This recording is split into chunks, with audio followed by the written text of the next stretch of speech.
Yeni bir bilişim vitrini paylaşımına daha hoş geldiniz. Her zaman olduğu gibi sizlerle teknolojik tarafında beğendiğimiz ürünler konusunda, çözümler konusunda paylaşım yapmak istiyoruz.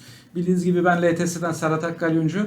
Bugün Forseka'dan Aykan Bey bizlerle. Kendini tanıtabilir misin hocam bize? Çok teşekkür ederim Serhat Bey bu güzel organizasyon için. Uzun zamandır ben de katılmak istiyordum. Yeni fırsat bulabildik sizlerin de işlerin yoğunluğunda. İsmim Aykan. Sektörde 20 yılı bitirdim artık. Yaklaşık 9 aydır da Forseka çatısı altında beraber çalışmaya devam ediyoruz. Burada ben güvenlik çözümleri direktörüyüm. Satış ve teknikten sorumlu olarak çalışmaya devam ediyoruz. Yerli bir üreticiyiz. Ürünlerimizin tamamı Türkiye'de üretiliyor. Aslında aynı çatı altında birden fazla firmamız var ama bizim bugünkü konumuz Forseka Box olduğu için o yüzden kendi ürünlerimizden zaten bahsediyor olacağız. Antalya'da bizim Ar-Ge ekibimiz. Orada kalabalık bir ekibimiz var. Belirli başlı ürünler tabii ki ithalat yapılmak zorunda kalıyor. Ama genel anlamda ürün üzerine yapılan bütün yazılım kendi ekibimiz tarafından geliştirilen ürünler üretiyoruz. Bir donanım üretiyoruz bu arada. Bizim de dediğim gibi bugün aslında merak ettiğimiz konulardan ve günümüzün en çok konuşulan şeylerinden bir tanesi de cyber security. İster istemez açıldığınız zaman ve herhangi bir şekilde internete çıktığınız zaman, ki çıkmayan yok artık herhalde, datalarınız herkese açılmış durumda, problem çıkar. Bunu engellemek için de biliyorsunuz yakın zaman değil mi aslında, onlarca yıl oldu ama günümüzde daha çok arttı. İşte cyber security tarafında bir gelişmeler, sizin yaptığınız gibi geliştirmeler oldu. Peki aslında merak ettiğim şeylerden bir tanesi, ilk önce kişisel olarak cyber security deyince aslında sen ne anlıyorsun? Veya biz ne anlamalıyız? Aslında cyber security denince hani kişisel olarak da cevap vermem gerekiyor ama Forseka olarak da cevap vermem gerekiyor. Ben aslında ikisini hibrit olarak cevap vermek istiyorum sana. Şimdi bizim siber güvenlik diye telaffuz etmeye çalışacağım. Elimden geldiğince Türkçe konuşmaya çalışacağım. Siber güvenlik tarafından bakış açımız aslında diğer üreticilerden daha farklı. Çünkü biz mevcuttaki saldırılardan gelen zafiyetleri kullanmamaya çalışan bir üreticiyiz. Biz ürünlerimizin üretimini yaparken özellikle bunlara çok dikkat ettik. İşletim sistemlerinden, portlardan, protokollerden, kullanıma hazır olan uygulamalar. Bunlardan elimizden geldiği kadar uzak durmaya çalıştık. Bizim siber güvenliğe bakış açımız, az önceki söylediğim zafiyetleri kullanılmayan, 5 tarafı da duvarla kapalı bir bina gibi düşünebilirsiniz. Neden? Binalarda ne kadar çok pencere ve kapı olursa o kadar çok giriş çıkış olma ihtimali daha yüksek oluyor günün sonunda. Biz kendimiz bir kapalı kutu üretmeye çalıştık ve bu kapalı kutunun içerisindeki yazılımı da bilindik yollardan değil daha farklı tasarlayarak üretimini gerçekleştirdik. Bizim ürünümüze siber güvenlik ürünü diye bakmak veya tekil olarak bir tarafa yönlendirmek bizim açımızdan pek doğru gelmiyor. Aslında Forseka Box'ı hem sistemciler hem networkçüler hem güvenlikçiler bütün birimleri, IT çatısının altındaki bütün birimleri ilgilendiren bir ürün olarak konumlandırıyoruz. Hatta pasif tarafı bile. Günün sonunda büyük bir yapının içerisinde altyapıyı yöneten, yani data center'daki pasif taraftaki ürünleri yöneten kişileri dahi ilgilendiren bir çözüm olarak ortaya koyuyoruz. Dolayısıyla bizim güvenliğe olsun, sisteme olsun veya network'e olsun bakış açımız diğer üreticilerin yaptıklarından çok daha farklı. Anladım. Aslında bu bir soruyu daha çıkartıyor. Bunu da ister istemez soruyorum açıkçası. Neden diyeceksiniz? Hep böyle siber güvenlikten bahsediyoruz ama durmadan da bazı problemleri duyuyoruz diyeyim. Maalesef resmi olarak açıklanmıyor. İşte saldırıya uğrayanlar da gerek reputasyonları, yani kendi durumlarını müşterileri karşısında bozmamak için mecburen açıklamıyorlar doğal olarak. Peki Türkiye diyeyim ben. Bütün dünyayı zaten aşağı yukarı duyduk. Hatta bayağı ciddi kötü şeyler de duyduk. Ciddi saldırılar duyduk. Hastanelere vesaireye daha iyi oluyor. Türkiye'de peki siber güvenlik diyeyim, ne durumda sence? Çok güzel bir soru bu arada bu. Benim senelerdir aslında birçok dostumla da konuştuğum bir söz var. Biz Türkiye olarak genelde ürün alıyoruz. Ürünler alıyoruz daha doğrusu. Ama ürünler daha sonra kullanılmıyor. Yani birçok global üreticinin, yerli üreticinin birçok çözüm var. CM'ler, SOAR'lar, işte DLP'ler, PEM çözümleri vesaire vesaire, kimlik yönetimi çözümleri, birçok o kadar fazla güvenlik ürünü var ki hani olay sadece aslında bir firewall, üzerine işte antivirüs, EDR vesaire bunları almakla bitmiyor. Birçok ürün alıyor. Ama bizim ülke olarak bence en büyük sıkıntımız bu ürünleri yönetebilecek yeterli kaynaklar oluşturmuyoruz. Evet. Yani insan gücü bizde çok daha az oluyor. Genelde alınan kişileri, bu tabii şirketin durumundan da kaynaklı olabiliyor. Bir güvenlik personeli varsa biz artık buna iyi olarak bakıyoruz ki genelde hani bizim ülkemizdeki bir personel sisteme de bakıyor, network'e de bakıyor, güvenliğe de baktığı için burada zaten bir kavram kargaşası hep beraber yaşıyoruz. Eğer şirkette bir güvenlikçi varsa bile bu bile aslında günümüzde çok yeterli olmuyor. Bunun da en büyük nedeni şu: firewall'a bakan bir güvenlikçi, antivirüse bakan bir güvenlikçi arka planda PEM'e, DLP'ye veya diğer güvenlik ürünlerine bakmaya başlayınca zaten eninde sonunda iş gücünden dolayı belirli başlı ürünleri yönetemez hale geliyor. Ürün sadece monitör modda kalıyor. Yönetilemeyen, bakılamayan bir ürün haline geliyor. Ta ki lisans yenileme süreci gelinceye kadar. Burada da tabii satıcı firmanın baskılarıyla ürün tekrar yenileniyor ki çalışan firmadaki IT'ci de işte bu ürün var mı yok dememek için almak zorunda kalıyor. Ama ama benim şahsi görüşüm bu. Ülkemizdeki en büyük problemlerden biri üründen ziyade kullanıcıya yatırım yapmamız. Aynı SOC hizmetinde de bunu görüyorum bu arada. Bir sürü kocaman ekranlar alınıyor. CM ürünleri, bir sürü izleyiciler, alarm vesaire ama günün sonunda orada yeterli kaynak olmadığı için o ürünler, o aldıkları hizmetler veya kullandıkları ürünler hiçbir anlam ifade etmiyor. Şunu da her zaman söylerim. Kötü bir ürünü iyi bir personel çok güzel yönetebilir. Ama iyi bir ürünü kötü personel veya iyi personel onunla ilgilenmediği sürece hiçbir anlam ifade etmez. Dolayısıyla burada üründen ziyade insana yatırım yapılması gerektiğini düşünüyorum.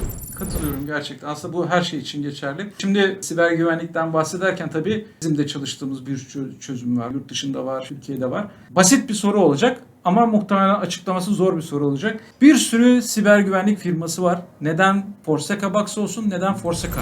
Aslında ilk sorumuzun biraz paralelini biraz daha detaylandırıyor olacağım burada. İlk sorumuzda Forsaca'yı anlatırken, daha doğrusu ikinci sorumuz siber güvenlik sorduğunuz zaman demiştik ki siber güvenlik tarafına biz daha farklı bakıyoruz. Biz mevcuttaki zafiyetleri kullanmıyoruz. Daha farklı bir çözüm ürettik. Daha farklı bir yoldan ilerlediğimizi bahsetmiştik. Marka bağımsız, şu an piyasada olan yani sistem odalarında bulunan yani en azından benim gördüğüm bütün ürünlerin bir uzaktan erişimi oluyor. Yani bir hesap üzerinden yönetilen ürünler oluyor. Artık günümüzdeki büyük saldırılar için söylüyorum bunları. İşte dışarıdan kuzey-güney trafiği diye söyleyeyim onu da. Yani dışarısı kuzey-güney olsun, içerisi de doğu-batı yönü olsun.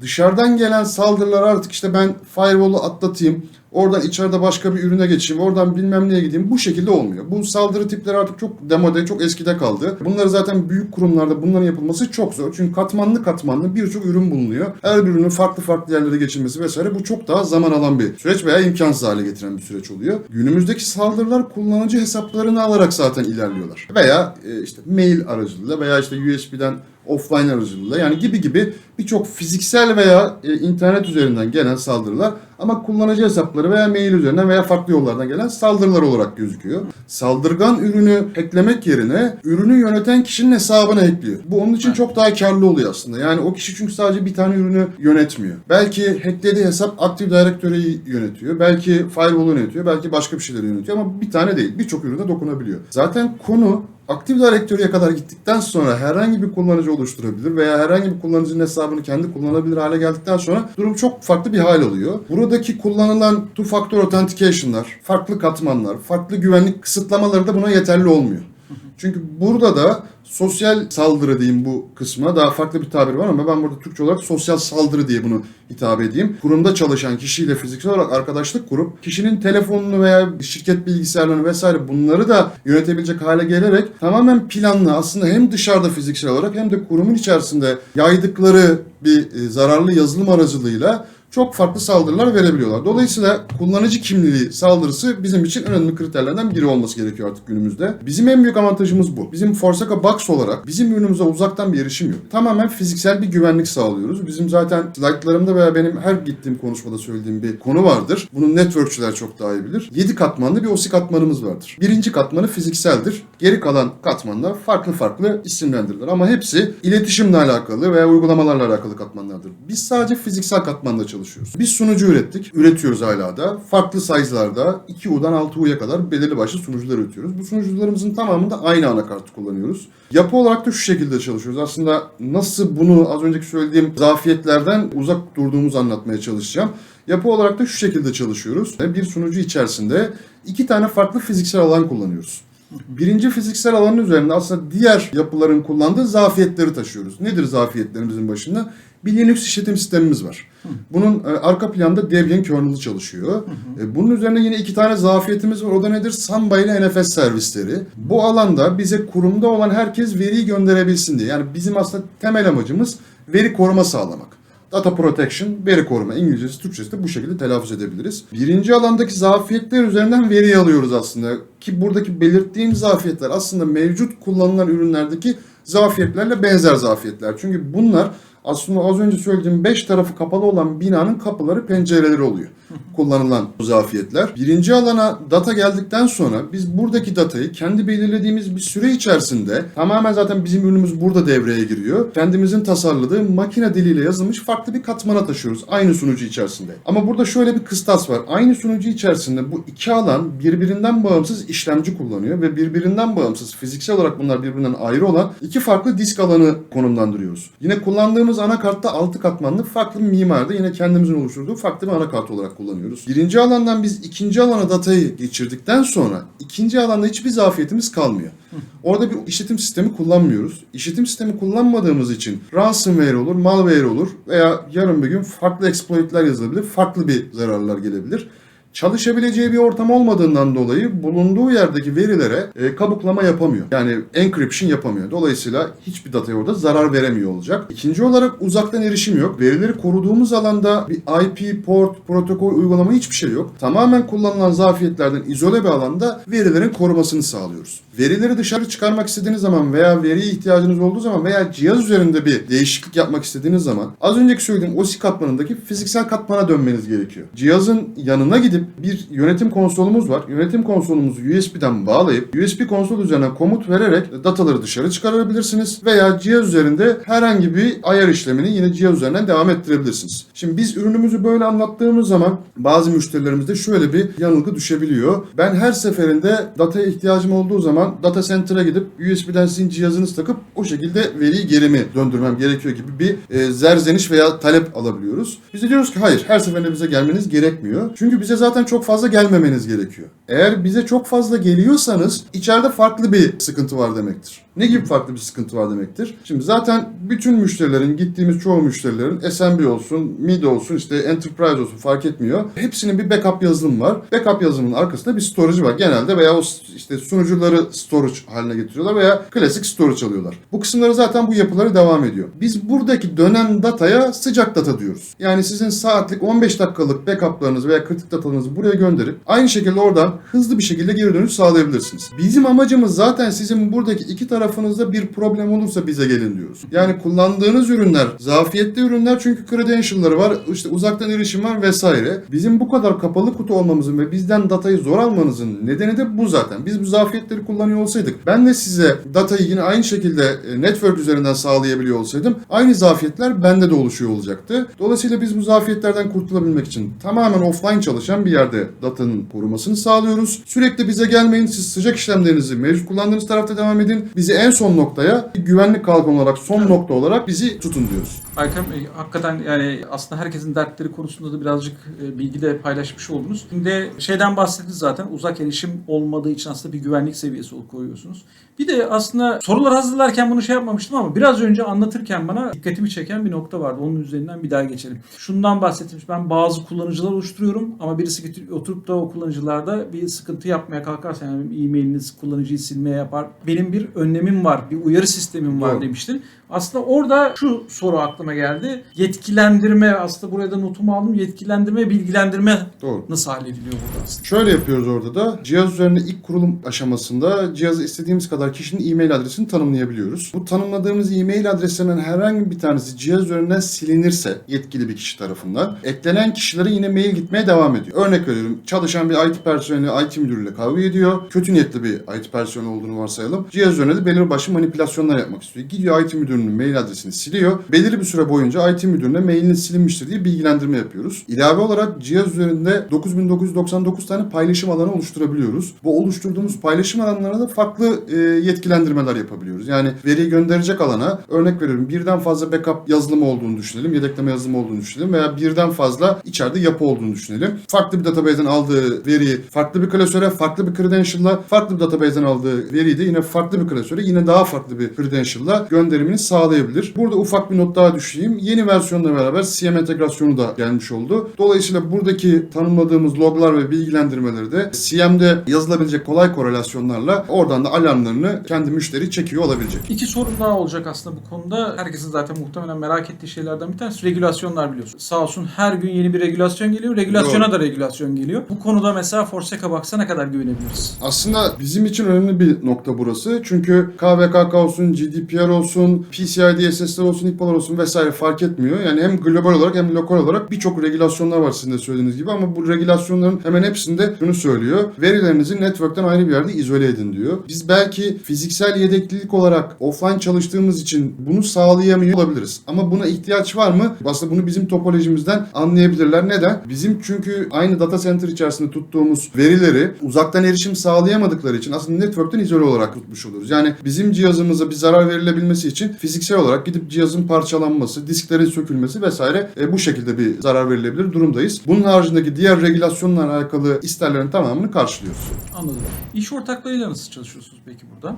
Birçok kanalda çok fazla yayıldık. Hem Türkiye'de olsun hem yurt dışında olsun. Özellikle CIS bölgesinde birçok partnerimiz mevcut. Bunların hepsi de katma değerli partnerlerimiz. Ama şu an bizim Türkiye özelinde konuşacak olursak bizim zaten bir appline çözümüyüz. Hazır bir çözüm. Partnerimizin desteğiyle burada ürünün kurulumundan önce yapacağımız 1 saatlik bir teorik olan bir toplantıda sonrasındaki kurulumda yine aynı şekilde 1-1,5 saatte tamamlayabiliyoruz. Burada tabii LTS gibi birçok partnerimiz var Türkiye'de kullandığımız. Katma değer sağlayan fokus partnerlerimizle beraber kurulum aşamasında, proje öncesinde, proje sonrasındaki destek vesaire tüm süreçlerde beraber el ele kol kola çok sıkı bir şekilde çalışıyoruz. Peki lisanslama süreci nasıldır? Lisanslama nasıl aslında? Burada da aslında müşterilerimizi yormadığımız bir çözümümüz var. Bizde herhangi bir lisanslama yok. Ürün satın alınıyor aslında. Şimdi bizim şu an piyasaya sürdüğümüz sunucularımızın içerisinde en küçük size'lı ürünümüz 40 TB olarak söylüyoruz. Ama bizim bugün hesapladığımız bu konu 40 TB sağlayabilmem için 4 disk slotlu bir ürün veriyorum. Bunları da adet başına 20 TB'lik diskler üzerinden hesaplayıp da veriyoruz. Yani RAID'den sonraya kalan net alan olarak 40 TB olarak sunuyoruz. Müşteri ürün satın aldı. Üzerine 2 yıl geçti. Diyelim ki 2 yıl sonra da adet başına işte 40 TB'lik diskler çıkmış olsun. 20 TB'likleri de dolmuş olsun. 20 TB'likleri çıkarıyor. 40 TB'likları takıyor. RAID düğmesine basıyor. Zaten cihaz otomatik yapıyor bu işlemi de. Yani gün birde 40 TB almış olduğu ürünü 3 sene sonra ücretsiz bir şekilde 80 TB'a veya daha fazlasına veya daha azına o zamanki çıkacak olan tek disk size'ına göre konumlandırabiliyor. Yani burada da avantaj sağlıyoruz. Aslında lisanslama yok değil Evet, yani. kapasite olarak yok ama Yıllık, aylık vesaire ödemem de yok. Yok kesinlikle tek seferlik bir ödeme var. Eğer müşteri 2 yıl garanti bitiminde carryback yani garanti uzatmak isterse bunu da sağlayabiliyoruz. 5 yıla kadar 2+1, 2+2, 2+3 şeklinde opsiyonlarımız mevcut. Bunlar da ürünle beraber opsiyonlar geliyor zaten. Soracaklarım çoğu bitti ama genel bir soru daha sormak istiyorum. Ürünü konumlandırırken atıyorum ben küçük seviye bir firmaya mı konumlandırmayayım yoksa enterprise seviye dediğim hani yurt dışı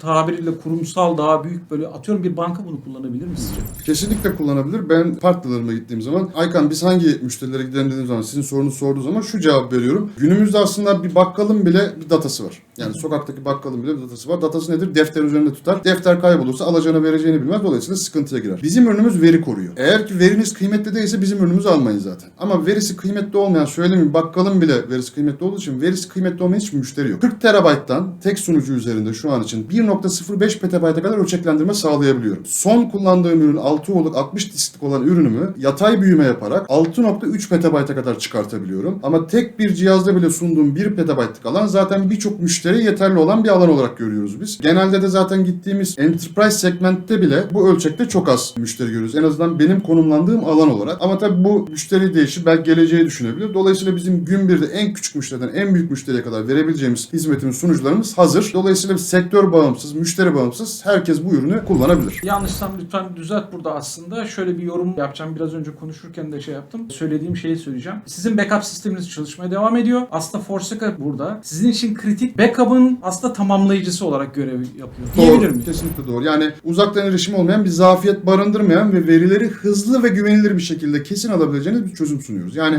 bunun benzerleri işte bazı müşterilerimiz tape backup ünitesi gibi düşünebilir miyiz diyor. Doğru diyorum. Modernize, çok daha hızlı, tape backup üniteleri gibi sizi yormayan, işte kartuşlarla vesaire uğraştırmayan, kesin veri dönüşü alabileceği ve hızlı bir şekilde alabileceğiniz bir ürün olarak konumlandırıyoruz sizin söylediğiniz gibi. Aykan teşekkür ederim hakikaten katıldığın için. Değerli bilgiler bizim için. Öğrendiğimiz basit şeyleri bazen de hatalı bilgileri sizler sayesinde düzeltip bizi izleyen arkadaşlarımızla da paylaşmak istiyoruz. Tekrar Forsaca'dan Aykan'a teşekkür ediyorum. Beni buraya davet ettiğiniz için ben de çok teşekkür ederim Serhat Bey. Yani biz burada farklı bir çözüm sunduk. Hem yerli olarak bir ürün çıkarmamız hem de dünyada buna benzer bir çözüm şu an için olmaması bizim avantajımıza. Bu tip bir çözümü kullanmak isteyen tüm müşterilerimiz LTS veya diğer partnerlerimizle, istediği partnerlerle iletişime geçebilirler. Çok teşekkür ediyorum. Beni de buraya davet ettiğiniz için. Çok Biz keyifli bir teşekkür sohbet ederiz. oldu. Umarım ilerleyen zamanlarda yeni güncellemelerle beraber tekrar görüşüyor oluruz. Gördüğünüz gibi her güvenlik olsun, diğer konular olsun sizlerle paylaşımlar devam edecek. Merak ettiğiniz konuları lütfen bize iletmeyi, çekinmeyin, bize ulaşın. Bu bölümün de sonuna geldik. Sonuna kadar bizi izlediğiniz için çok teşekkürler. Şimdiden size güzel günler dileriz.